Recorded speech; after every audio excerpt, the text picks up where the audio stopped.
Hey guys, it's Alam. So in today's video, I'm going to be showing you guys a few changes, or several changes actually, I made to the Farlands project in my Minecraft Creative Map recently. So to start things off today, I'm at the original coordinate where I built the project. But if I turn around, you will see just normal terrain. Yes, I actually moved the Farlands project much further away from spawn. Now let's patch this up a little bit. So let's now head to 12,500.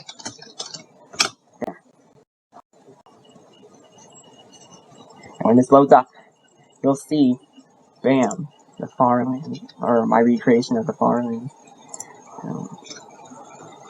Now you may notice that there are a lot of lighting glitches. Like some of the tunnels appear in broad daylight, and they should be completely dark. That's again because of this MC Edit-like program called Amulet that I've been using. Yeah, you can see the corner Farlands just as I built them before. Even with my plant build in the dark layer. Now if we get to 13,880, 13,880, you'll see my recreation of the farther lands, just as before. If I dip down below here, you'll see that I was actually working on adding another layer here, but I'm not quite done yet. So now let's just head in this direction. And you will eventually notice there's a slight change in the terrain here, which is mostly unchanging. Okay, since I'll take a while to actually do teleport 500 blocks ahead.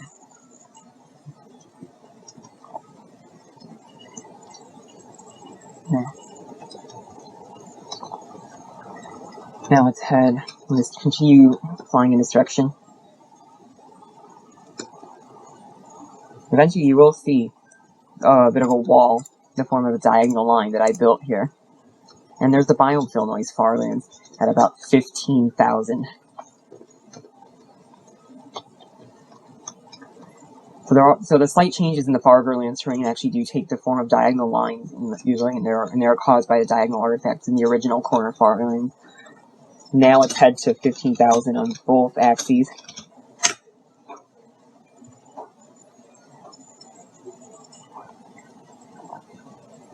There, and this loads up in a little bit. You'll see that I actually haven't populated this area yet. So let's head over here. You'll see the corner of the biome fill noise Farlands.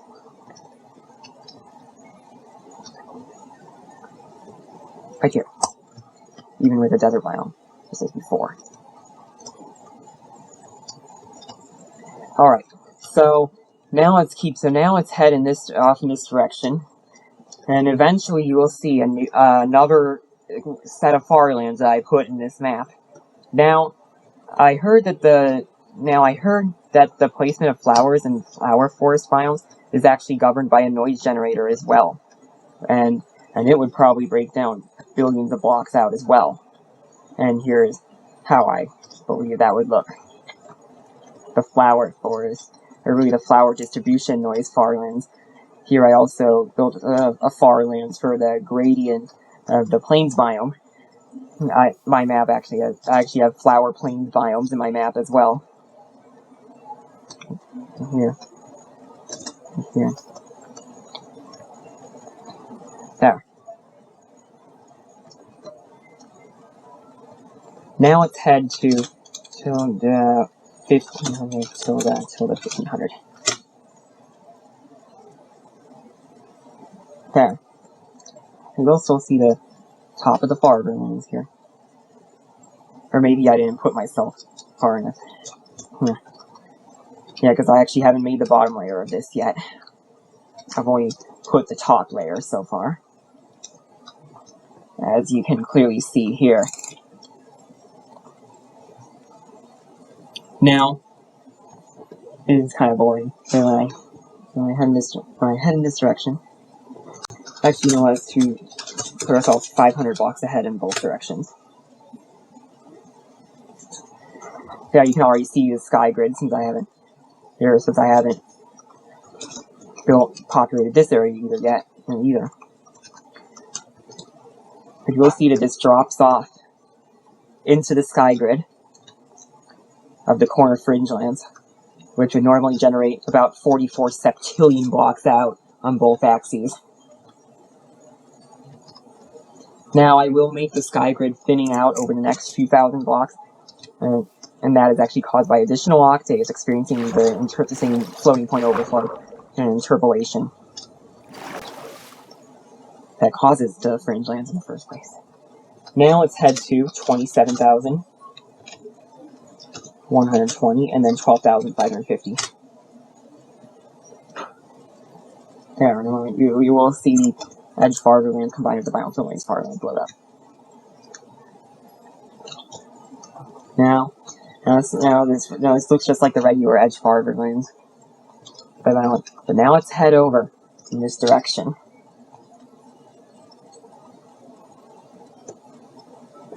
In a few moments here,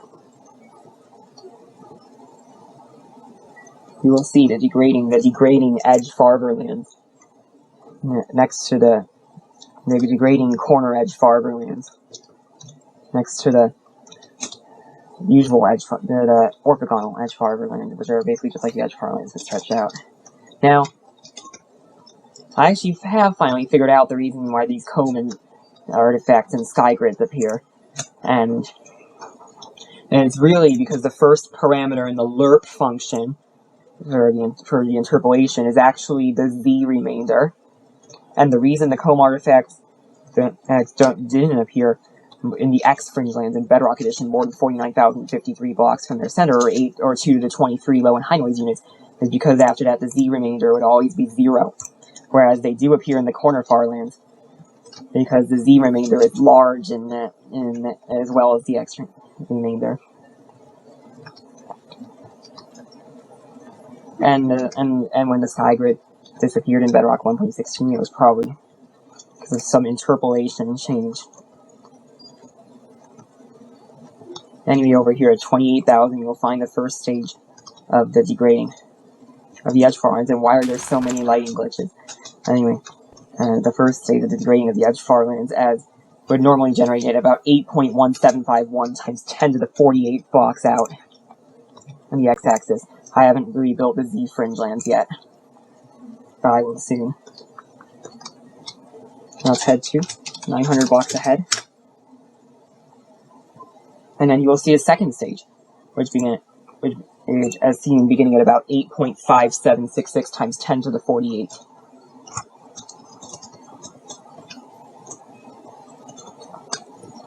Now I built all this just by taking a 4-block section of the terrain and copying and pasting an amulet. I built the original 4-block section by hand and then went in the editor and did the copy and paste. Now let's head to 750 blocks ahead. And that's already too much, because the next stage will come at 30,000. This map, or the true Fringe Lands on the x-axis, as seen at 9.1762399 times 10 to the 48th. And I also plan to build the 1-block lines at 31,000, and I also recreated the artifacts on the bottom layer, coming to a stop at 9.17624 times 10 to the 48th on the x-axis, when the z-axis is just beyond 12,550,824.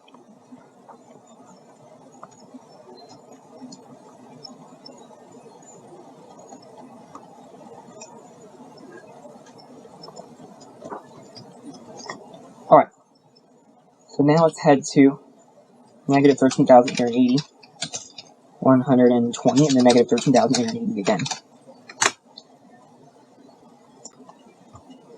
When the game registers this command and is all loaded up, you will see the Farverlands I built based off of the seed that I had in my beta 1.202 long limit mod investigation world.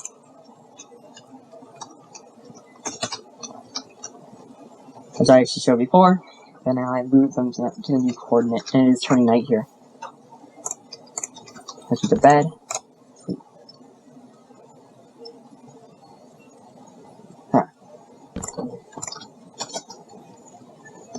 now it's final, and last but not least, let's head over to the 12,500, 100, and then negative 12,500. So you won't see much loading up yet. But this is actually where I put the Bedrock-based Farlands.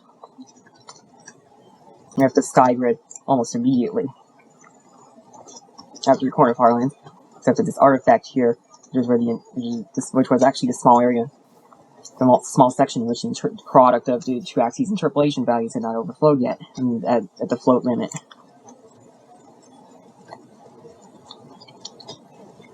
So we created this little bit of a stack.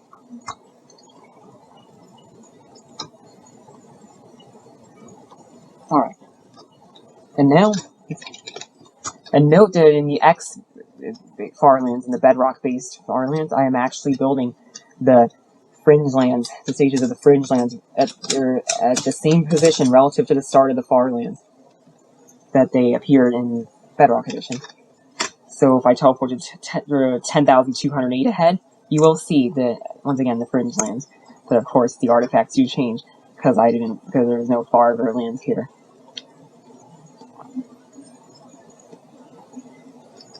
Now, in a poll that I posted in the same post that in a poll that I had in the same post that I wrote today, my viewers overwhelmingly agreed that I should probably only use the biomes that existed in 1.2.5 for the southwestern Farlands into 1.2.5 64-bit based ones.